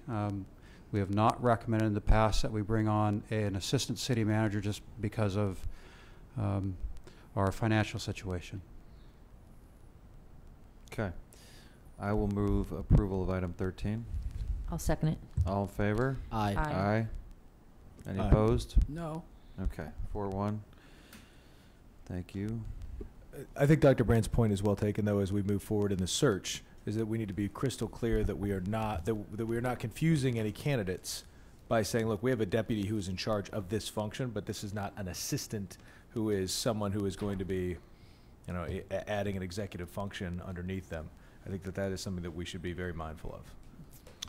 And I agree. And Don's got a great point about, I mean, anytime you bring in a senior leader, which Don has done in the past with superintendents, et cetera, they do want to bring in some of their own people if they can.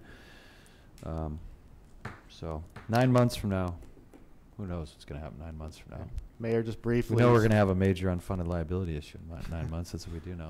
I'm sorry to interrupt. I just want to read the title of the ordinance because we didn't waive the reading of it in the I was waiting on Dr. Brand to read it, but I'll description. Well, it's an I can read ordinance it. amending El Segundo Municipal Code sections 1-6-4 and 1-6-5 regarding exclusions and department heads, and this will be put on the next agenda for potential adoption. Thank you. Okay, thank you. We're almost done. All right, no new business reports. Greg, city manager. We had an item on the consent calendar, which was a $125,000 grant from Chevron. I just wanted to publicly thank Chevron for that grant. I know we did it at the Champions of Business, but not everybody was there. And this money will be very useful in funding our economic development marketing efforts. Great, thank you, Greg, and thank you, Chevron. City attorney. Yes, the governor just finished, well, in the last few weeks finished signing bills or vetoing them or whatever, and we will have out for the staff and the council in the next several weeks a summary of all of those. And there are some summaries available already. Pretty interesting things in there. Again, more housing bills that we will summarize. We have a, I'll mention this just to show sort of the degree of work that Sacramento puts on local government, and which is hard to understand, but starting in a year we will have to, as part of a water fund program, and Sacramento is very concerned about water being turned off for people that are economically disadvantaged. There will be a longer time period in which municipalities could not turn off water even though they're not getting paid for it. And then on our website we're going to have to note how many of those have been turned off. It's a very, I'm not saying that, I'm not trying to be not sympathetic to the people, but it's a very interesting bill in the way that they're attacking an issue. And again, probably now, I don't know what the number is exactly, but there's probably 20 to 40 things that we're required to have on our website because of Sacramento. It might be a bit of an overstatement, but not much. And at some point, all of it gets just lost on the screen of information that we're putting up there. But I will have a summary out for you shortly. And again, they've been very busy. Thank you, Mark. City clerk. Nothing this evening. Thank you. City treasurer. I don't see them. Okay, Councilmember Pimentel. I'd like to extend some thanks to El Segundo Girls Softball and the El Segundo Little League volunteers for the Drake Walker benefit. I think all of us that attended that was in many ways a moving display of all the great things the city can do as a body of volunteers. You know, Kim Crossett's team and Matt McMillan and Dee McLaughlin, everybody from Girls Softball, and Ted Lappy and the Little League coming together with Chevron at the park. The Lakers making a tremendous appearance. It was a really, really neat thing, even though my cornhole team was terrible. But so special thanks to all of them. It was a great day out there. Thanks, Chris. And if you ever want to match, you can take on Carol and I. We're equally bad. We're not very good. Councilmember Nickel. I just wanted to update the public and I guess all of you that Councilmember Pimentel and I have made the commitment to get on a red eye tomorrow night. Get on a plane at 11:30 p.m. We arrive in Orlando, Florida at 6:30 a.m. on Thursday, and we're going to tour 2 facilities and fly home on the 7:30 flight on Thursday night. So our commitment to the city, as Chris put it, we are threading a needle in our calendars to make it work so that we can see it with our own eyes and taste it with our own lips and come back and report back to all of you. So. And that's for the lakes. That's the lakes task subcommittee. Yeah. The 2 of us are on. Thank you. Appreciate that very much. Just for clarity on that, Orlando is the only place that has side-by-side facilities, and hence the cross-country flight. They're both new constructions, so we think that that's where we'll get a sample size that is most indicative of what we would be seeing here at the lakes. And then it'll be somewhat of a competition to see who smells worse on the return flight. All right, thank you for that visual. All right, Councilmember Brand. Pass. Thank you, Don. Mayor Pro Tem Perstick. Yes, want to once again thank all the volunteers. Like I said, you really make our community a true community, and we couldn't do what we do without you. I wanted to say that we had a subcommittee meeting on the aquatics center for the aquatics facility. There's been it's still moving forward, but we're planning on opening it sometime in December. And that's all I have. Bless you. Bless you. She's going around tonight. Thank you, Mayor Pro Tem. Old building. The only thing that wasn't mentioned already was that there was a great event at El Segundo Museum of Art, Matriarchs. Check it out if you haven't already. It opens Saturday night. And thanks for all they do to make the community that much more vibrant. And we're going to go back into public communications.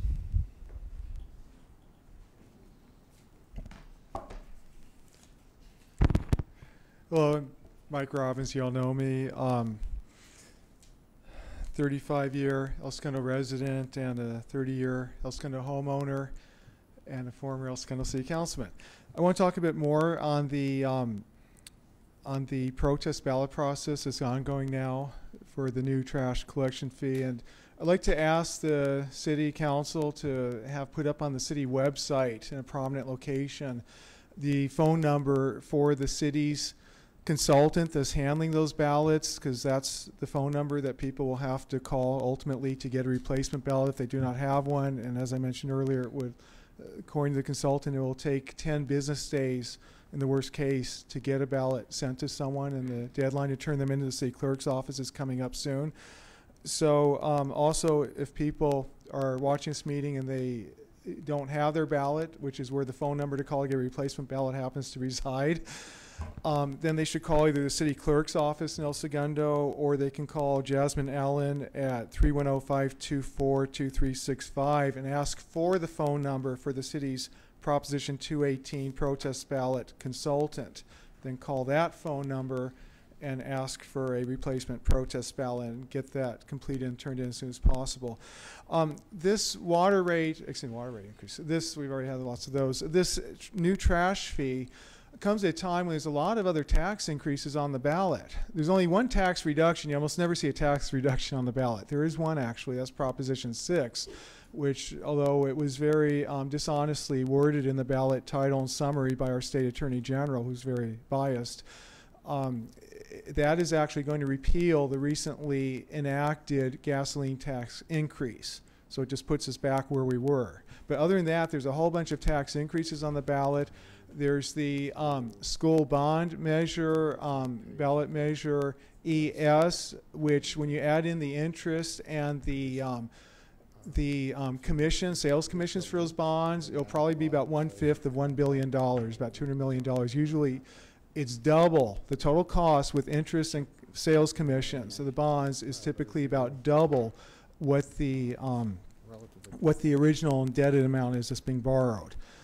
And also, that ballot measure actually violates the state election code because it does not specify the term of the bonds. Usually you have to see like something according to state election code, like it'll be for 30 years or 40 years, 50 years. That's not in there. That's a violation of state election code. Also, the ballot title summary is supposed to be impartial. It's not at all impartial. It reads like a campaign ad in favor of Measure ES, and that is also illegal. It violates the state election code.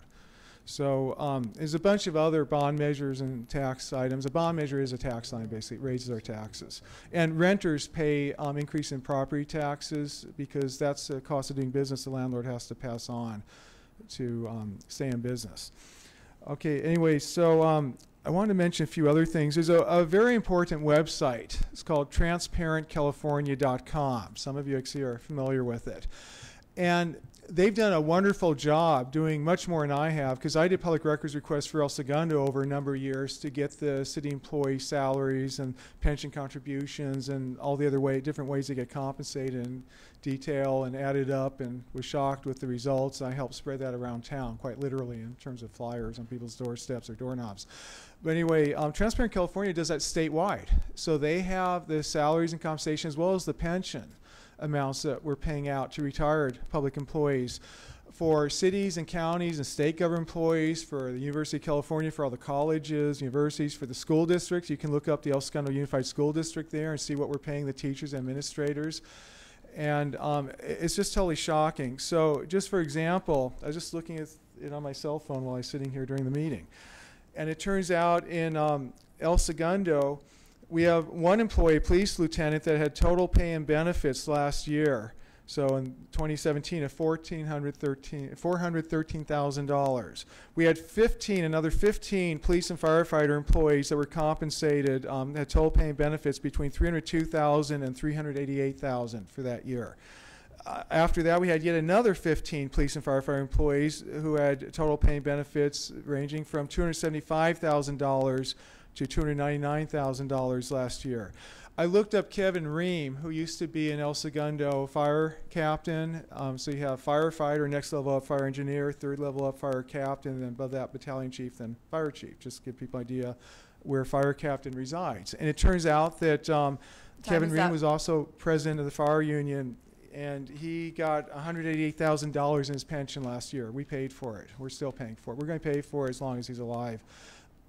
This is totally unsustainable. It's not fair to raise fees and taxes on residents and businesses for these unsustainable pay and pension increases city council members, current and past, handed out after they got a lot of money in campaign support, either directly or indirectly, as independent expenditures from Mr. the Robbins, fire that's unions. you're 30 seconds over. Thank you very much. Thank you. Okay, well, I didn't charge you for it.